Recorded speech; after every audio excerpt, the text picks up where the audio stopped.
কি হচ্ছে? লোকেরা বলে হায়াত বাড়ে, হায়াত তো বাড়ে না। হায়াত কি হয়?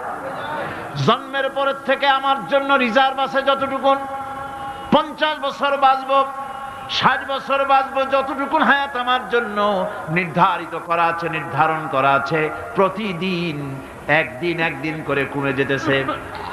এজন্য আমি বলি, আমার বাড়িতে যে ঘড়িটা আছে, এই ঘড়িটা বেলা 1টার সময় ঢং করে একটা আওয়াজ দেয়, শ্রোতাকে শুনিয়ে দেয়, বাড়িওয়ালা তোমার জীবনের মূল্যবান হায়াত থেকে 1 ঘন্টা কমায়া দিলাম।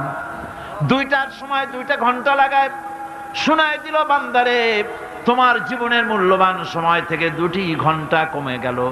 এমনি করে দিন গেল, মাস গেল, বছর গেল, আমাদের হুঁশ হলো না। সময় চলে গেল তাস খেলে খেলে, সময় চলে গেল আমাদের খেলাধুলা করে, শয়তানি বদমাশি করে। সময় কতটুকুন পেলাম? কিয়ামতের দিন